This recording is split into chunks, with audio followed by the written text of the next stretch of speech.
وأتم برهانه وأعظم شانه کی حمد و ثنا، اور اس کے پیارے حبیب قطب النور شافی النشور دستگیر جہاں و مسائے زمان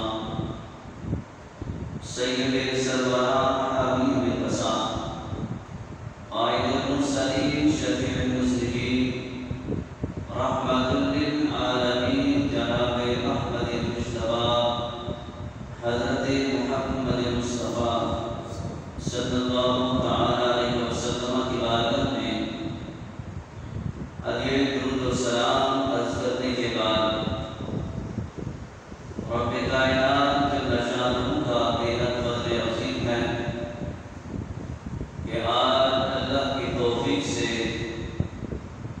نماز جمعہ مبارک ادا کرنے کے لیے مسجد میں حاضر ہیں۔ دعا ہے خالق کائنات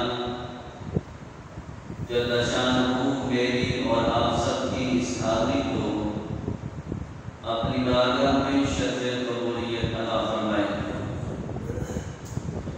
اور خصوصاً مجھے اکثر بیان کرنے کی اور ہم سب کو سن کر اس پر عمل کرنے کی بھی اللہ توفیق عطا فرمائے۔ حضرات محترم، یہ اللہ تعالیٰ جل شانہ کا ہمارے اوپر فضل عظیم ہے کہ اللہ نے نبی آخر زمان حضرت محمد مصطفیٰ صلی اللہ تعالی علیہ وسلم کا ہمیں امتی بنایا ہے۔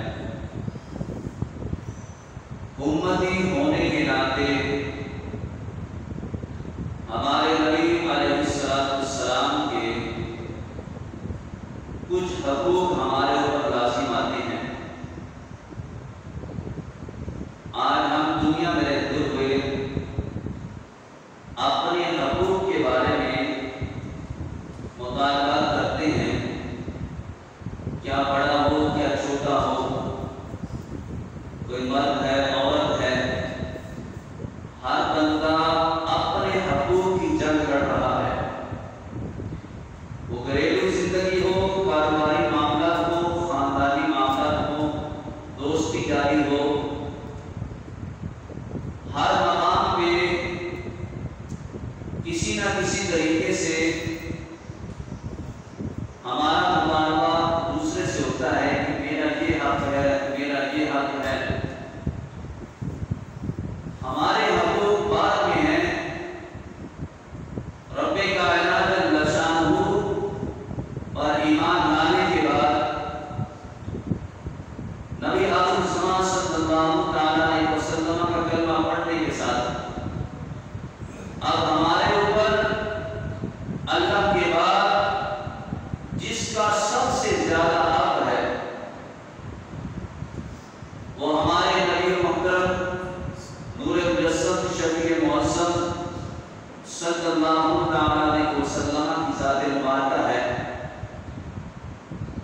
کہ ہمارے نبی کے کچھ حقوق ہمارے اوپر ہیں کہ اگر ہم کو حقوق ادا نہیں کرتے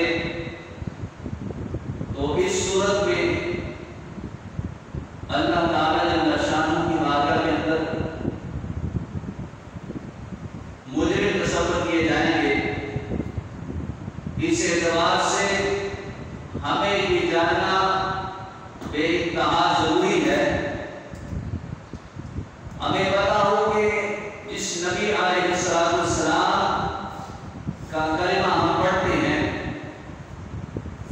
اس محبوب علیہ السلام کے ہمارے اوپر کیا حقوق ہیں۔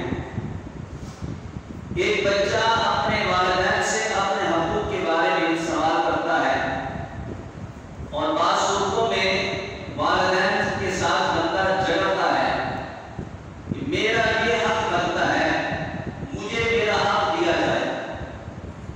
والدین اولاد سے جھگڑتے ہیں کہ ہمارا اولاد کے اوپر یہ حق ہے، ہمیں وہ حق دیا جائے۔ بیوی شوہر سے مطالبہ کرتی ہے اپنے حقوق کا، شوہر بیوی سے مطالبہ کرتا ہے اپنے حقوق کا۔ ہر طرف حقوق کی جنگ جاری ہے۔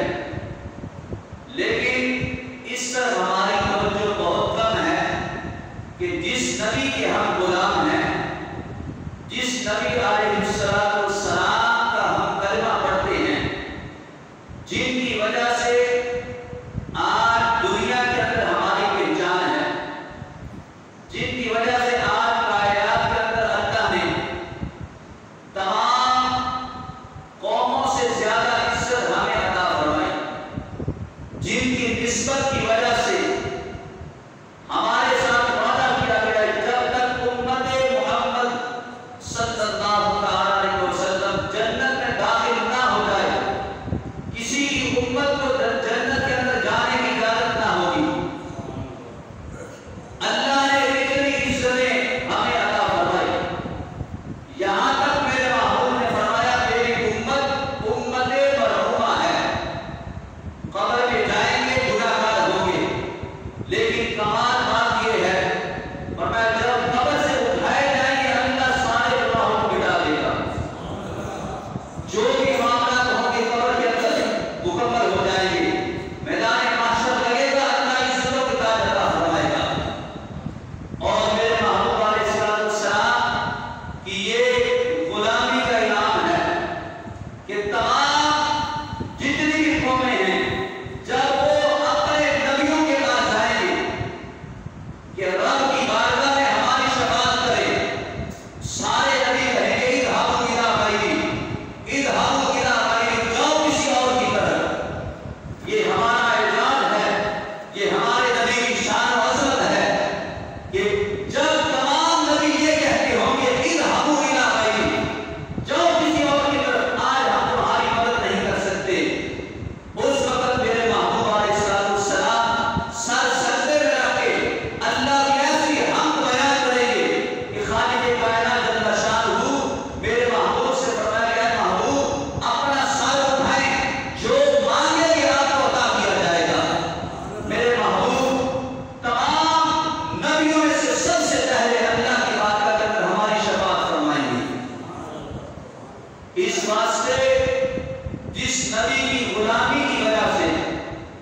اسی ایمان کو پر استقامت عطا فرمائے اور ایمان کے اللہ خاتمہ بھی عطا فرمائے.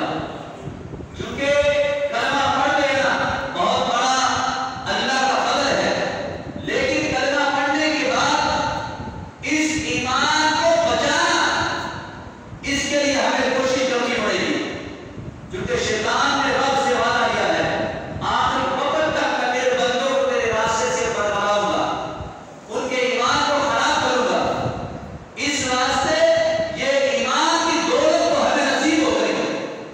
اب اس دولت کا خیال کرنا، اس کی حفاظت کرنا ہر بندے مومن کے لیے ضروری ہے، اور دعا کرنا حاضر ہے کہ اللہ خاتمہ ایمان پہ فرمانا، ہمیں غلامی رسول کے اندر موت عطا فرمانا.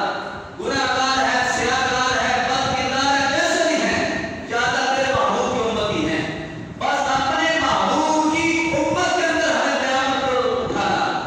تو بندہ اس دعا کے ساتھ جو ہے وقت گزارے. اب دیکھیں کائنات کے اندر بڑی بڑی قیمتی چیزیں ہیں. مثال کے طور پہ ایک بندہ بہت زیادہ قیمتی گاڑی لے لیتا ہے، اور ایسی گاڑی کے آپ کے بارے کے اندر وہ گاڑی کسی کے پاس نہ ہو. اب باہر وہ گاڑی کھڑی ہے، روڈ چل رہا ہے، ہر وقت دل کے اندر یہ کھٹکا رہتا ہے کوئی نقصان نہ ہو جائے، کوئی چور نہ پڑ جائے، کوئی جاتے ہوئے میری گاڑی کو ٹکر نہ لگا جائے. کروڑوں کی گاڑی ہے، اب اتنی مہنگی گاڑی پورے علاقے بھر میں کسی کے پاس نہیں ہے. ہر کسی کی نظر ہوگی یار یہ پتہ نہیں کتنا لینڈ لارڈ بنتا ہے، کتنا کروڑوں گھروں کا مالک ہے کہ جس نے اتنی مہنگی گاڑی لی ہے. اب وہ مہنگی چیز کی ہمیں فقط فکر رہے گی. رات کو دروازے پہ کھڑی ہے تو رات کو سکون کی نیند نہیں آتی.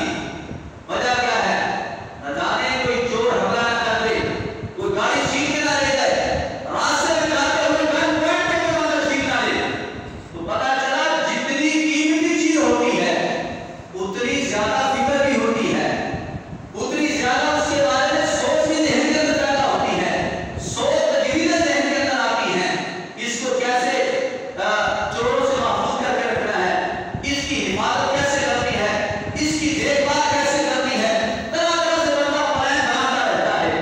فرمایا یہ کروڑوں کھربوں کی گاڑیاں یہ کیا اہمیت رکھتی ہیں جو دولت اللہ نے تمہیں اپنے محبوب کی غلامی کی عطا فرمائی ہے. کائنات کے سارے بنانے ایک طرف ہیں، محبوب علیہ السلام کا کلمہ پڑھ کے حضور کی غلامی کے اندر داخل ہو جانا، یہ ایمان کی دولت اتنی بڑی دولت ہے ساری دنیا کی دولت اکٹھی کر لی جائے. فرمایا اللہ کی بارگاہ کے اندر اس کی ٹکر کی جا رہی ہے، لیکن فرمایا بندہ غریب ہو، مفلس ہو، بندہ ناکارہ ہو، کسی بھی لحاظ سے کام کا نہ ہو، لیکن وہ حضور کا غلام، حضور کا کلمہ پڑھنے والا ہو، رب کے دربار کے اندر اس کی عزت بڑی ہے. اس وجہ سے کہ یہ حضور علیہ السلام کا کلمہ پڑھنے والا ہے. اس واسطے کائنات کی تمام دولتیں اکٹھی کر لی جائیں، تمام خزانے اکٹھے کر لیے جائیں، اللہ کی بارگاہ کے اندر اس کی کوئی ویلیو نہیں ہے. اس واسطے ہمیں اس بات پہ شکر کرنا چاہیے، چاہے کمزور ہیں، چاہے غریب ہیں، خستہ حالت میں وقت گزر رہا ہے، کوئی بات نہیں، صبر کے ساتھ وقت گزرے، شکر کے ساتھ وقت گزارو، لیکن دعا یہ کیا کرو یا اللہ یہ جو ایمان کی دولت نے ہمیں عطا فرمائی ہے، یا اللہ اس کی حفاظت فرمانا، کہیں شیطان چور یہ میری دولت کو مجھ سے چھین کے نہ لے جائے. کیونکہ دنیا کی دولت جو ہے وہ دنیا دار چور لٹیرے جو ہے وہ چھین سکتے ہیں، لیکن فرمایا اس کی کوئی اہمیت نہیں، کوئی بات نہیں، پیسہ چلا جائے تو کوئی بات نہیں، لیکن فرمایا اگر ایمان برباد ہو گیا تو پھر ہمیشہ ہمیشہ کے لیے بندہ جہنم کے اندر جلایا جائے گا، کوئی اس کا مددگار نہیں ہوگا. اس واسطے آخرت کی فکر کرتے ہوئے اپنے ایمان کی حفاظت کی دعا کرتے رہنا چاہیے. تو یہ ہمارے نبی علیہ السلام کا امتی کے اوپر یہ پہلا حق ہے کہ ایمان بالرسول وہ بندہ قبول کرے کہ نبی علیہ السلام کو رسالت کے جتنے بھی منصب ہیں ان کے ساتھ مانا جائے. یہاں پہ ایک بات اور قابل غور ہے، ایک ہے ایمان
اس وجہ سے فرمایا سب سے پہلا حق ہمارے نبی علیہ السلام کا اپنے کلمہ پڑھنے والے کے اوپر کیا ہے کہ آپ کو ایمان بالرسول، آپ کو محمد بن عبداللہ کے ساتھ ساتھ محمد الرسول اللہ مانا جائے، یعنی کہ جو خوبیاں رب نے آپ کو عطا کی ہیں ان خوبیوں کے ساتھ ماننا، یہ پہلا حق ہے۔ اور دوسرے نمبر پر جو ہمارے نبی علیہ السلام کا ہمارے اوپر حق ہے، ہم چونکہ ادنا ہیں وہ اعلیٰ ہیں، اب اللہ نے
پھر اب اس نبی کا ہمارے اوپر حق یہ ہے کہ اب اس نبی علیہ السلام کی اتباع کے اندر زندگی گزاری جائے.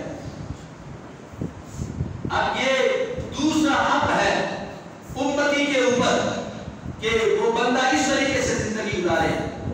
اور تیسرا حق مالک اعظم رحمۃ اللہ تعالی بیان فرماتے ہیں کہ نبی علیہ السلام کی ایک تو ہے کہ اتباع کے اندر آپ کے طریقے کو اپنایا جائے، اور ایک ہے کہ آپ کے فرامین کے مطابق زندگی گزاری جائے، کہ جو آپ نے کہا ہے اس کو مانا جائے. ایک تو ہے کہ آپ جو کرتے رہے وہ ہمارے لیے دین بنتا گیا، اور آپ جس کام کے کرنے کا حکم دے دیا یا جس کام سے روک دیا گیا اس سے بندہ رک جائے. یہ حلال ہے، اس کو کھا لو، اس کو استعمال کر لو، یہ حرام ہے، اس سے بچو. بس گالی نہیں نکالنی، کسی کو برا نہیں کرنا، کسی کے ساتھ دھوکہ نہیں کرنا. مطلب جن چیزوں سے ہمارے نبی علیہ السلام نے روک دیا، اے میرا کلمہ پڑھنے والے یہ کام نہیں کرنا ہے، اس سے بندہ رک جائے. جس چیز کو میرے نبی نے ناپسند فرمایا ہے اس سے بندہ باز آ جائے، اور جس چیز کے کرنے کا حکم دیا گیا اس کو بندہ کر لے. چھوٹی سی بات ہے، تو لمبی چھوٹی اس کے اندر وہ بات کی ضرورت ہی نہیں ہے. لیکن اس کے باوجود ہم کلمہ حضور کا پڑھے، عشق مصطفیٰ کے نعرے بھی لگائیں، اور ہماری حالت یہ ہے چار پیسے آ جائیں ہمارے تیور بدل جاتے ہیں، ہم سب کچھ بھول جاتے ہیں کہ جس نبی کا کلمہ پڑھتے ہیں اب اس نبی کا یہ فرمان ہے رب نے دولت دی ہے تو پھر آپ اس میں سے کچھ غریبوں کو بھی نکال کے دے دو، رب کے راستے میں بھی خرچ کر دو. اللہ نے صحت دی ہے، اگر وقت میسر آ جائے تو پھر ڈرو مت کسی سے، جان کی پرواہ نہ کرو، دین کی خاطر پھر جہاد کے لیے نکلو. پھر اپنے ایمان کو بچانے کے لیے حج بیت اللہ کا سفر کرو. مطلب یہ ہے کہ جو کام کرنے کا کہہ دیا جائے اس کو مان لینا، یہ حضور علیہ السلام کا حق ہے امتی کے اوپر کہ جو حضور نے فرما دیا اس کو مان لیا جائے. جنگ تبوک کے موقع پر نبی علیہ السلام نے اعلان فرما دیا کہ جنگ کے ساز و سامان کے لیے، اور سفر کافی طویل تھا، اس سفر کے لیے کچھ پیسے درکار ہیں، کچھ چندہ درکار ہے. سارے صحابہ نے اپنی اپنی توفیق سے اپنی حیثیت کے مطابق کچھ نہ کچھ خیرات کی. حضرت فاروق اعظم رضی اللہ تعالیٰ عنہ آج جناب اجمیری کے اندر خیال کرتے ہیں ہمیشہ حضرت ابوبکر صدیق رضی اللہ تعالیٰ عنہ نے کیوں نہ ہمارے سے بڑھ جاتے ہیں. حضرت فاروق اعظم رضی اللہ تعالیٰ عنہ اپنے گھر کا آدھا ساز و سامان لے کے حضور کی بارگاہ کے اندر آ گئے. میرے نبی علیہ السلام نے فرمایا عمر کتنا سامان لے کے آئے؟ فرمایا حضور آدھا سامان لے آیا ہوں، آدھا سامان بیوی بچوں کے لیے چھوڑ کے آ گیا ہوں. میرے محبوب نے فرمایا عمر یہاں رکھ دو. سامان رکھ دیا گیا. میرے محبوب علیہ السلام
سارے کا سارا مال حضور کی بارگاہ میں پیش کر دیا.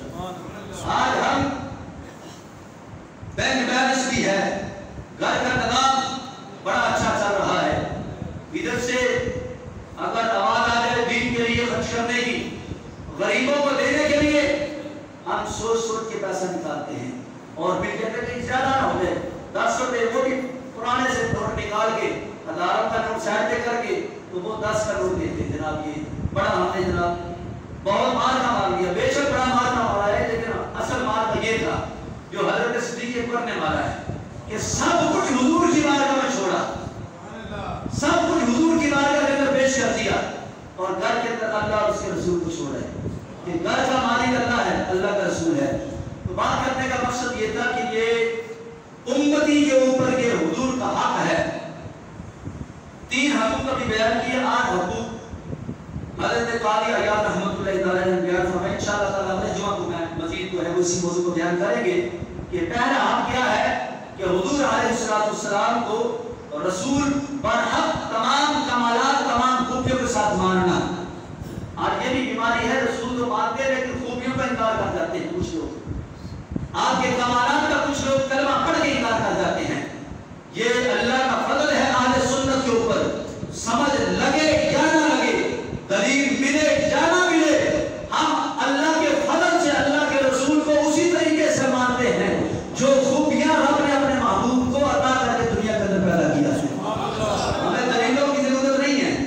اس واسطے پہلا حق کیا ہے کہ حضور علیہ السلام کو رسول برحق تمام خوبیوں تمام کمالات کے ساتھ ماننا, اور دوسرا حق یہ ہے کہ حضور علیہ السلام کی سنت کی پیروی کرنا, اور تیسرا حق یہ ہے کہ جو حضور نے فرما دیا ہے اس کے اوپر لبیک کہہ دینا. بس اس میں اپنی عقل کو نہیں استعمال کرنا کہ یہ کیسے, یہ جائز ہے ناجائز ہے, اپنی عقل ختم. جب حضور نے کہہ دیا کہ کر لو تو سو کر لو, جس سے منع کر دیا اس سے منع ہو جاؤ. تو یہ 3 حقوق آج بیان کیے گئے. انشاءاللہ تعالی جو بقیہ 5 حقوق ہیں وہ اللہ کے فضل سے اللہ نے توفیق دی تو انشاءاللہ تعالی اگلے جمعہ مبارک کو انشاءاللہ تعالی بیان کریں گے. اگر آپ جلدی وقت پہ آ جائیں تو آپ بھی سن لیں گے, اور آپ کو جب پتہ ہوگا کہ یہ حقوق ہمارے نبی کے ہمارے اوپر ہیں تو پھر انشاءاللہ تعالی اس کو ادا کرنا ہمارے لیے آسان ہو جائے گا. لیکن جب پتہ ہی نہیں ہوگا, سنیں گے ہی نہیں, تو پھر ویسے زندگی گزر جائے گی, تو پھر حضور کے کلمے پڑھنے کا حق آپ ادا نہیں کر سکیں گے. اس وجہ سے حضور علیہ السلام کی غلامی کا حق یہی ہے کہ ہمیں پتہ ہونا چاہیے کہ جس محبوب کا ہم کلمہ پڑھتے ہیں, جس کی وجہ سے اللہ نے ہمیں اتنی عزت عطا فرمائی ہے, اس کے حقوق کیا ہیں. اس واسطے حضور علیہ السلام کے حقوق کو ادا کرنا ہر امتی کے اوپر یہ لازم ہے. دعا فرمائے اللہ تعالیٰ جل شانہ ہمیں نبی علیہ السلام کے حقوق بخوشی ادا کرنے کی اللہ توفیق عطا فرمائے. آمین. صلی اللہ علیہ